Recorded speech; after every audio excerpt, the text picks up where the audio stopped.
Praise the Lord. सबको जय मसीह की। आज उपवास प्रार्थना है।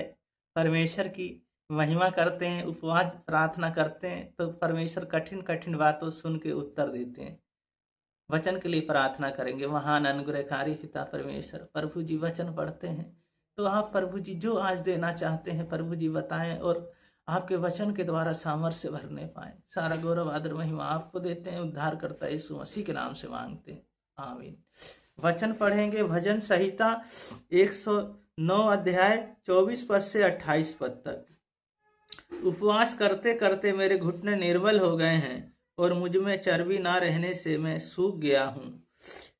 मेरी तो उन लोगों में नाम धराई होती है, जब वे मुझे देखते हैं तब सिर हिलाते हैं। हे मेरे परमेश्वर यहोवा, मेरी सहायता कर, अपनी करुणा के अनुसार मेरी उद्धार कर, जिससे वे जाने कि यह तेरा काम है और हे यहोवा तू ही ने यह काम किया है। वे कोसते तो रहेंगे परंतु तू आशीष दे।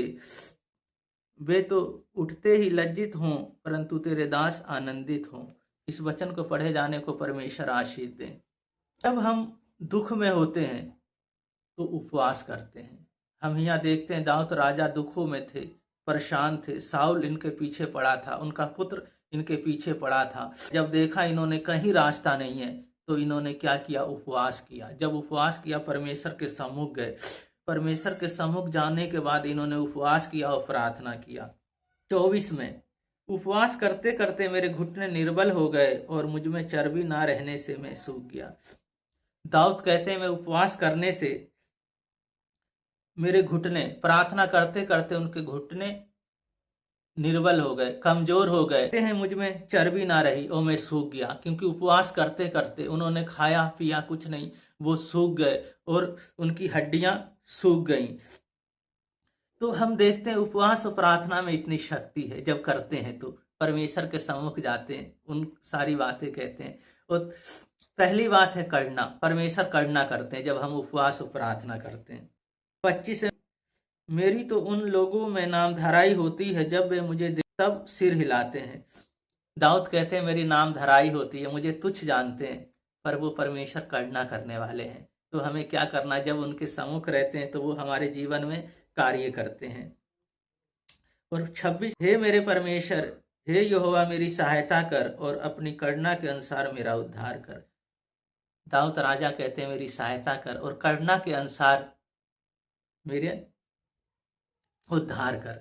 तो गिड़गिड़ा के जब उपवास और प्रार्थना कर रहे हैं तो परमेश्वर उन पे करुणा कर रहे हैं। पहली बात करना। वो 27 में जिससे वे जाने कि यह तेरा काम है और हे यहोवा तू ही ने ये किया है, क्योंकि यहोवा ने सब कुछ किया है। और 28 में वे कोसते तो रहेंगे परंतु तू आशीष दे। वे उठते ही लज्जित हों परंतु तेरे दास आनंदित हों। तो हम यहाँ देखते हैं पहली बात करना। जब करना वो हम पे करते हैं, जब उपवास और प्रार्थना करते हैं, सारी समस्याएं होती है, समस्याओं से निकालते हैं। दूसरी बात है आशीष।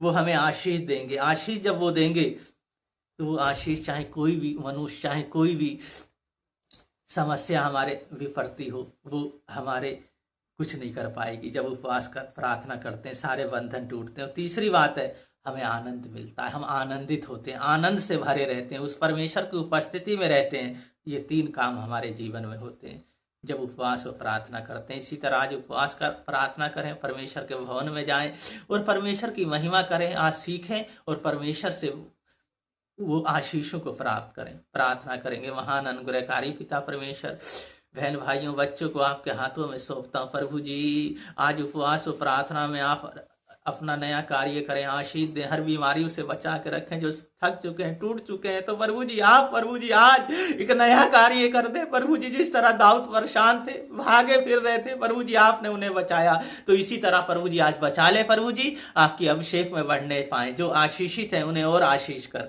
जो बलेस है उन्हें और बलेस कर और अपनी महिमा से भरे। Holi spirit thank you Jesus, आप जैसा कोई नहीं। सारा गौरव आदर महिमा आपको देते हैं। पिता पुत्र और पवित्र आत्मा के नाम पे आशीषित करते हैं। सारा गौरव आदर महिमा आपको देते हैं। उद्धार करता यीशु मसीह के नाम से मांगते हैं, आमीन।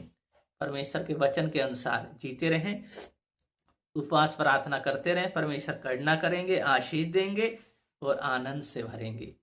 ठीक, परमेश्वर आप लोगों को बहुत बहुत आशीष दे। सबको जय मसीह की।